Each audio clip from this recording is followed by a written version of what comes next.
আসসালামু আলাইকুম। ইলমার রান্নাঘরে আপনাদের সবাইকে স্বাগতম। আমি আজকে আপনাদের তৈরি করে দেখাবো ইলিশের দো পেঁয়াজু। ইলিশের দো পেঁয়াজু তৈরি করতে যা যা লাগবে আমি এখন আপনাদের দেখাবো। ইলিশ মাছ, আমি এখানে 7 পিস ইলিশ মাছ নিয়েছি। দো পেঁয়াজু এজন্য পেঁয়াজ কুচি নিয়েছি। এখানে আমি 1 কাপ পেঁয়াজ কুচি নিয়েছি। 1 চামচ হলুদ গুঁড়া, 1 চামচ শুকনো মরিচের গুঁড়া, 1 চামচ জিরার গুঁড়া, স্বাদের জন্য লবণ। এখানে আমি রসুন পেস্ট নিয়েছি, আদা পেস্ট নিয়েছি, আর কাঁচামরিচ 4টা ফালি করে কেটে নিয়েছি, আর সরিষার তেল নিয়েছি। আমরা সাদা তেলও ব্যবহার করব। এখন আমি ইলিশের উপরে হলুদ গুঁড়া এবং লবণ দিয়ে মাখিয়ে নিব। আমার লবণ হলুদ মাখানো হয়ে গেছে। এখন এটাকে 5 মিনিট এইভাবে রেখে দিব। খুব ভালোভাবে মিক্স করতে হবে।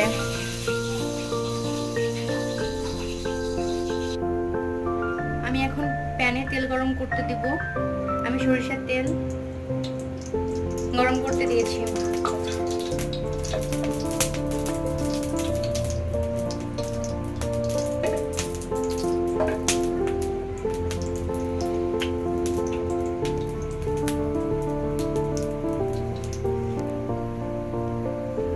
তেল গরম হয়ে গেছে। এখন আমি মাছগুলা দিয়ে দিব।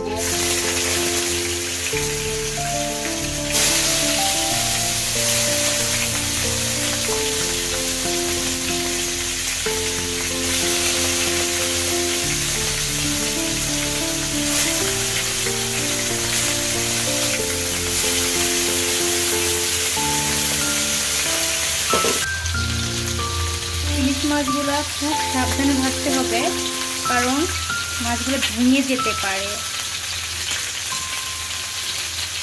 আস্তে আস্তে ফ্রাই করতে হবে।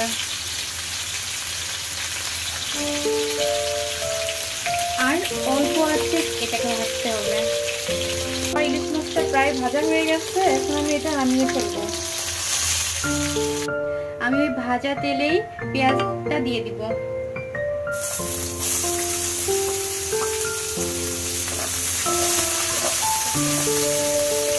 পেঁয়াজটাকে আস্তে আস্তে ফ্রাই করব।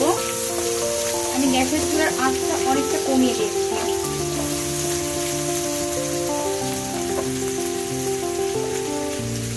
এখন পেঁয়াজটা ভাজা হওয়া পর্যন্ত অপেক্ষা করব। এটা ভাজতে হবে, কিন্তু খেয়াল রাখতে হবে যেন পেঁয়াজটা পুড়ে না যায়। খুবই আস্তে আস্তে ভাজতে হবে। হয়ে গেছে। এখন আমি একে একে বাকি মশলাগুলো দিয়ে দিব। আদা বাটা 1 চামচ, রসুন বাটা 1 চামচ, জিরার গুঁড়া 1 চামচ, মরিচের গুঁড়া 1 চামচ, হলুদের গুঁড়া 1 চামচ, লবণ স্বাদ মতো।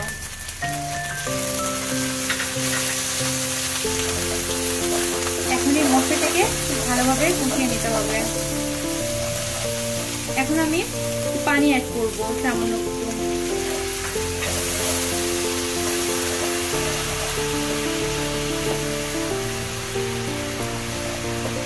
আমার কালারটা অনেক সুন্দর আসছে, খেতেও অনেক মজা লাগবে।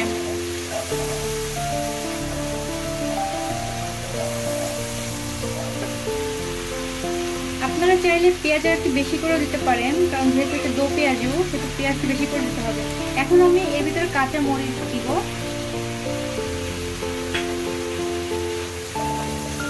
আস্তে আস্তে খুব ভালোভাবে পেঁয়াজ কষিয়ে নিতে হবে। আমার মশলাটা কষানো হয়ে গেছে। এখন আমি মাছগুলো মশলার ভিতরে দিয়ে দিব।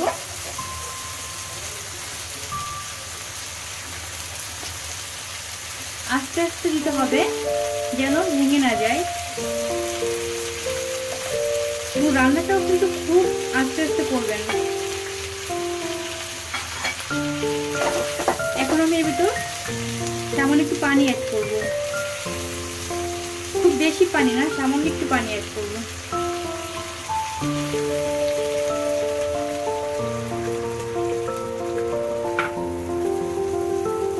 আমার রান্নাটা হয়ে গেছে। এখন আমি পরিবেশন করব। তৈরি হয়ে গেল আমাদের ইলিশের দো পেঁয়াজা। বৃষ্টির দিনে বাঙালিরা এটা খুবই পছন্দ করবে।